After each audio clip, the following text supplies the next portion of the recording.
Samajwadi party के नेता अबू आजमी का औरंगजेब पर दिया बयान पूरे देश में हर जगह गूंज रहा है और इसकी प्रतिक्रियाएं हैं। सियासी लड़ाई महाराष्ट्र से शुरू हुई, यूपी होते हुए अब मध्य प्रदेश तक आ गई। पूर्व मंत्री और बीजेपी नेता उषा ठाकुर ने मुगलों के महिमा मंडन के पीछे अकेले अबू को जिम्मेदार नहीं बताया, बल्कि 65 साल कांग्रेस के राज में जो शिक्षा नीति पाठ्यक्रम था, सिलेबस, उसको जिम्मेदार ठहराया। उषा ठाकुर के इस बयान ने प्रदेश का सियासी पारा हाई कर दिया है। उनका कहना है कि अबू अकेले नहीं है और अकेले जिम्मेदार नहीं, इसके लिए कांग्रेस जिम्मेदार है। कैसे, सुनिए उनके तर्क।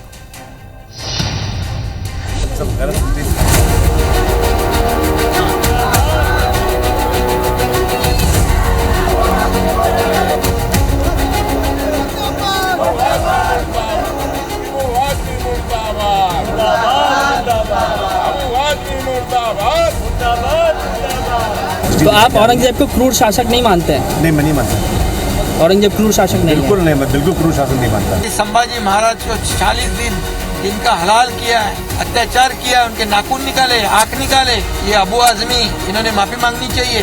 किसी को लगता है कि मैंने गलत बोला है तो भाई मैं अपने पूरे स्टेटमेंट को वापस लेता हूँ। सपा नेता अबू आजमी ने औरंगजेब पर दिए बयान पर माफी भले ही मांग ली, लेकिन बयान से उठा सियासी घमासान खत्म होने का नाम नहीं ले रहा है। महाराष्ट्र से होता हुआ पहले ये यूपी तक पहुंचा। सीएम योगी आदित्यनाथ ने विधानसभा में अबू आजमी को आड़े हाथ लिया, इलाज करने की बात कही। उस कमबख्त को निकालो पार्टी से और उसको एक बार यूपी भेज दीजिए, बाकी उपचार हम अपने आप करवा लेंगे। जो व्यक्ति छत्रपति शिवाजी महाराज की परंपरा पर गौरव की अनुभूति करने की बजाय लज्जा महसूस कर रहा हो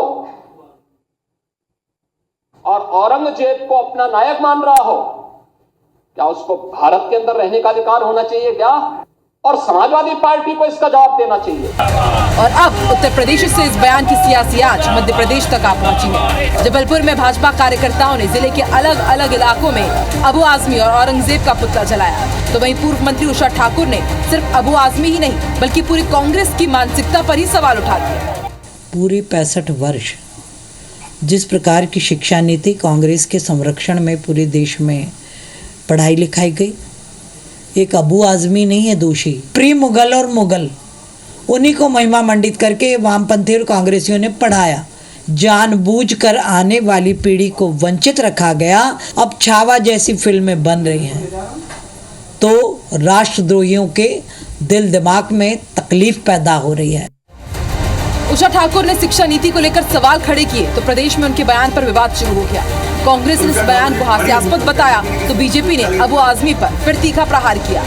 बड़ा ही हास्यास्पद बयान दे रही पूर्व मंत्री उषा ठाकुर जी। और उषा ठाकुर जी पढ़ी होंगी और कहीं ना कहीं किसी विश्वविद्यालय के बाद डिग्री होगी, तो वही शिक्षा पद्धति से होगी जो कांग्रेस ने पिछले 65 वर्षों में चला रखी है। उषा ठाकुर जी को हमेशा और भारतीय जनता पार्टी हमेशा कांग्रेस की शिक्षा पद्धति से इसलिए नफरत है कि कांग्रेस की शिक्षा पद्धति, उसमें डॉक्टर्स, इंजीनियर्स, शिक्षक, वैज्ञानिक और ऐसे लोग बनते हैं जो देश का नव निर्माण करते हैं। महाराष्ट्र में एक मूर्ख हमको पाठ पढ़ा रहा था कि औरंगजेब महान है। अरे निकम्मे, ध्यान रख, औरंगजेब लुटेरा था, बाबर लुटेरा था, अकबर लुटेरा था, हुमायूं लुटेरा था, छत्रपति शिवाजी हमारे महान थे। छत्रपति शिवाजी आज भी महान है। औरंगजेब की तारीफ करेगा उसे कब्रिस्तान भेज दिया जाएगा। ऐसा हिंदुस्तान बनाएंगे, ऐसा हिंदुस्तान बनाएंगे। पूरे देश में औरंगजेब को लेकर सियासी घमासान छिड़ गया है। ऐसे में सवाल ये कि आखिर मुगलों को किताबों में महान किसने बताया? क्या कांग्रेस काल में मुगलों का महिमा मंडन किया गया?